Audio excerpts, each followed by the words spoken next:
Proyecto Crónicas Perdidas. El acechador nocturno.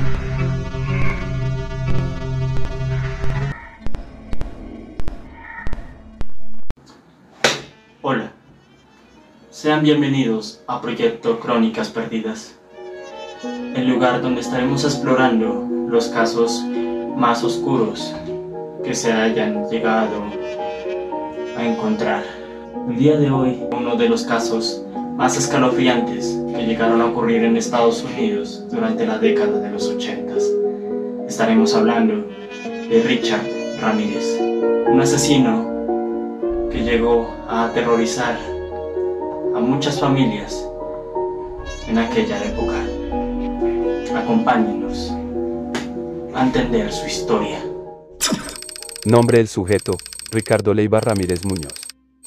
Edad: 25 años. Trastorno tipificado: trastorno antisocial de la personalidad. Has always existed. The perfect world most people seek shall never come to pass, and it's gonna get worse.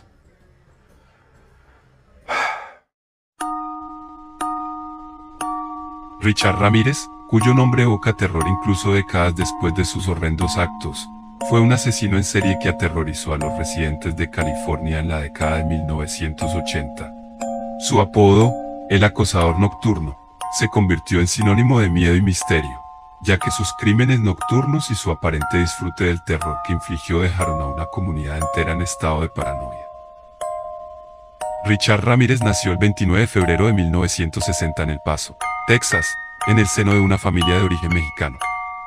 Fue el más joven de 5 hermanos. Su padre, Julián, era un ex policía que se volvió violento y abusivo con su familia. Su madre, Mercedes, trabajaba en una fábrica de botas, donde estuvo expuesta a sustancias químicas que podrían haber afectado el desarrollo de su hijo. Desde pequeño, Ramírez sufrió varios traumas que marcaron su personalidad. A los 2 años, se cayó de una mecedora y se golpeó la cabeza, lo que le causó convulsiones y sangrados hasta los 6 años. A los 5 años, presenció como su primo Meik, un veterano de la guerra de Vietnam, le disparaba a su esposa en la cara, matándola frente a sus ojos. Meik, que le mostraba fotos de sus atrocidades en la guerra, se convirtió en su mentor y le enseñó a fumar marihuana y a robar. A los 10 años, Ramírez empezó a dormir en un cementerio para escapar de los golpes de su padre. A los 12 años, fue testigo de cómo otro primo suyo, Miguel, intentaba violar a su hermana Ruth. A los 13 años, fue expulsado de la escuela católica a la que asistía por su mal comportamiento. A los 14 años, se mudó con su hermana mayor y su marido, que era un voyeurista que lo llevaba a espiar a las mujeres en sus habitaciones. A los 15 años, Ramírez se volvió adicto a la heroína y empezó a cometer delitos menores, como robos y hurtos. A los 16 años, fue arrestado por primera vez por posesión de marihuana. A los 17 años, se trasladó a California, donde vivió como un vagabundo, durmiendo en hoteles baratos y autos robados. A los 18 años, violó y asesinó a su primera víctima, una mujer de 79 años llamada Jenny Vincu. Entre las víctimas del acosador nocturno se pueden destacar principalmente 4 casos que fueron un factor determinante para su captura. Deilor Kazaki y María Hernández fueron las primeras víctimas de Ramírez en Los Ángeles, el 17 de marzo de 1985. Ramírez disparó a Hernández en el garaje de su casa, pero la bala rebotó en unas llaves que tenía en la mano. Luego entró a la casa y mató al Kazaki de un disparo en la frente. Hernández sobrevivió y se enfrentó al asesino, quien la dejó ir. Vincent y Maxine Zazarra fueron asesinados el 27 de marzo de 1985 en su casa de Whittier. Ramírez disparó a Vincent en la sien y luego violó y apuñaló a Maxine, a quien le arrancó los ojos. En esta escena se encontró una huella de zapato que se convirtió en una de las principales pistas para identificar al asesino. Mabel Bell y Florence Lang eran 2 hermanas ancianas que vivían juntas en Monrovia. Ramírez entró a su casa el 29 de mayo de 1985 y las atacó brutalmente. Bell fue atada a una cama con un cable y golpeada con un martillo hasta morir. Lang fue violada y golpeada, pero sobrevivió. En esta escena se encontraron 2 pentagramas dibujados con lápiz labial, uno en la pared y otro en la pierna de Bell. Whitney Bennett era una adolescente de 16 años que fue atacada por Ramírez el 5 de julio de 1985 en su habitación. Ramírez la golpeó con una barra de metal y la dejó con graves heridas y fracturas de cráneo. Bennett sobrevivió milagrosamente y pudo identificar al asesino.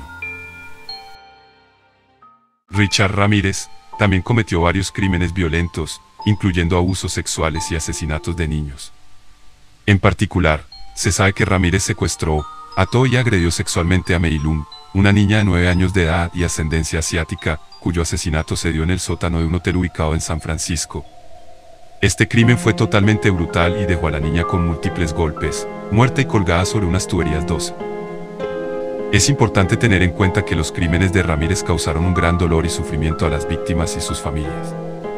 Aunque lamentablemente algunos cargos de abuso infantil no se le adjudicaron, se pudieron conectar con los demás casos porque en más de una ocasión se encontraron huellas del zapato marca Avia y niños que dieron descripciones físicas del sospechoso a sus padres.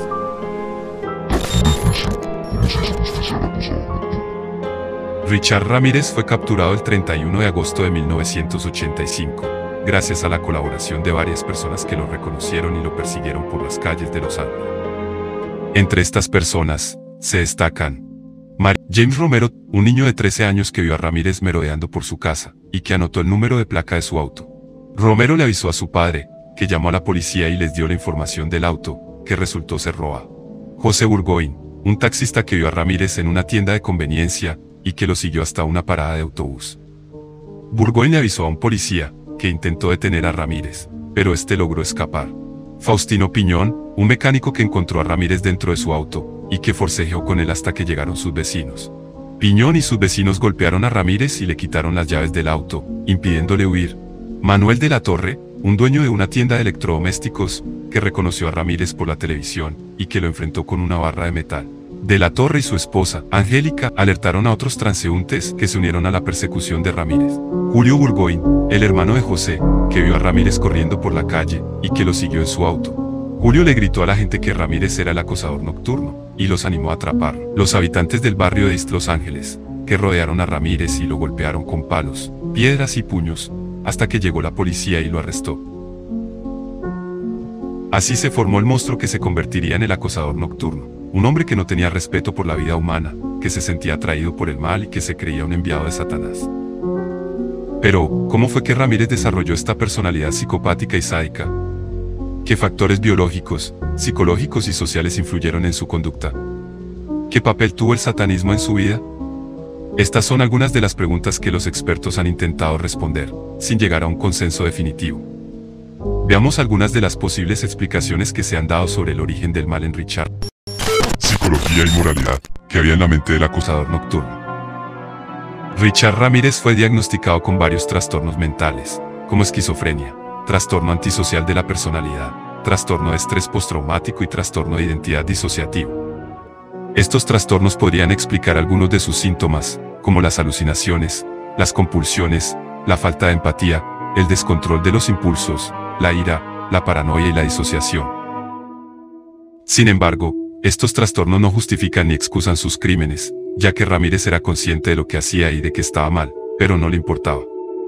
Ramírez tenía una moralidad distorsionada, basada en el satanismo, que él usaba como una forma de rebelarse contra la sociedad, la religión y la ley. Ramírez creía que Satanás era su protector y su guía, y que le otorgaba poder y placer a cambio de sus sacrificios humanos. Ramírez también tenía una personalidad narcisista, egocéntrica y arrogante, que lo hacía sentirse superior e invencible.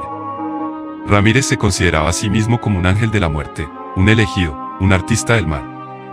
Ramírez disfrutaba de la fama y la atención que sus crímenes le generaban, y se burlaba de las autoridades y de las víctimas con su sonrisa malévola y sus gestos provocadores. Pero, ¿cómo era posible que un hombre tan cruel y despiadado tuviera admiradoras y seguidoras que lo amaban y lo defendían? ¿Qué tipo de relación estableció Ramírez con estas mujeres, que lo visitaban en la cárcel, le escribían cartas y hasta se casaron con él? ¿Qué sentía Ramírez por ellas? ¿Era amor, manipulación o simple diversión? Veamos algunas de las historias de amor y odio que protagonizó Richard Ramírez, el acosador nocturno. Relaciones personales. Richard Ramírez no fue un hombre solitario ni aislado. A lo largo de su vida, tuvo varias relaciones sentimentales con mujeres que se sintieron atraídas por su aspecto, su personalidad o su fama. Algunas de estas mujeres fueron Christine Lee, una joven de 16 años que conoció a Ramírez en una discoteca de Los Ángeles. y que mantuvo una relación con él durante varios meses, sin saber que era el acosador nocturno. Lee lo describió como un hombre dulce, cariñoso y atento, que le regalaba flores, joyas y ropa. Lee rompió con él cuando se enteró de sus crímenes, y declaró en su contra en el juicio. Verónica Compton, una aspirante actriz y escritora que se obsesionó con Ramírez después de ver su foto en el periódico. Compton le escribió más de 70 cartas, en las que le expresaba su amor y su admiración. Compton también intentó ayudar a Ramírez a escapar de la cárcel, siguiendo un plan que le había dado. El plan consistía en que Compton matara a una mujer y dejara su semen, que le había dado en un condón, en la escena del crimen, para hacer creer que el acosador nocturno seguía suelto. Sin embargo, el plan fracasó, y Compton fue arrestada y condenada a 50 años de prisión. Doreen Lioy, una periodista freelance que se enamoró de Ramírez después de verlo en la televisión. Lioy le escribió más de 75 cartas, en las que le juraba su amor y su lealtad. Lioy también lo visitaba en la cárcel, y lo defendía de las acusaciones, creyendo en su inocencia. Lioy se casó con Ramírez en la cárcel en 1996, en una ceremonia íntima. Lioy estuvo casada con él hasta su muerte, aunque se distanció de él en los últimos años, debido a sus infidelidades y a su violencia. Impacto e influencia. ¿Qué legado dejó el acosador nocturno? El caso de Richard Ramírez, el acosador nocturno, tuvo un gran impacto en la sociedad y la cultura popular de Estados Unidos y del mundo. Su captura, su juicio y su condena fueron seguidos por millones de personas, que se sintieron atraídas, horrorizadas o fascinadas por su figura. Ramírez se convirtió en un icono del mal, un símbolo del horror y un referente del satanismo. Su caso inspiró numerosas obras de ficción y de no ficción, como libros, películas, series, documentales, cómics, videojuegos, canciones y obras de arte. Algunas de estas obras son The Night Stalker, una película de 1987 dirigida por Max Kleban, que narra la historia de Ramírez desde su infancia hasta su captura. Manhunt, Search for the Night Stalker, una película de 1989 dirigida por Bruce S. Green, que se centra en la investigación policial del caso. Night Stalker, una serie de 2005 creada por Frank Spotnitz, que presenta a un periodista que investiga los crímenes de Ramírez y otros casos paranormales. Night Stalker, The Hunt for a Serial Killer, una serie documental de 2021 creada por Tyler Russell, que muestra los testimonios de los detectives, las víctimas, los testigos y los periodistas que participaron en el caso. The Night Stalker, una novela de 1994 escrita por Philip Carlo, que es una biografía detallada y cruda de Ramírez y sus crímenes.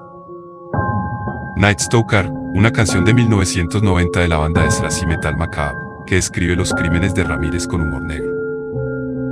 Estas son solo algunas de las obras que se han inspirado en el caso de Richard Ramírez, el acosador nocturno, pero hay muchas más.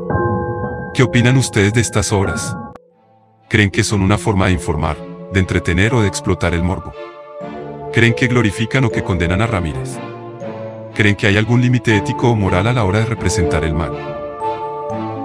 Les invitamos a que nos dejen sus comentarios y opiniones debajo del video. Y esta fue la historia de Richard, uno de los asesinos más atroces de su época, que incluso después de su muerte en 2013 sigue dejando incógnitas sobre sus crímenes. Si quieren conocer más historias, recuerden suscribirse a Proyecto Crónicas Perdidas. Nos vemos en una próxima emisión.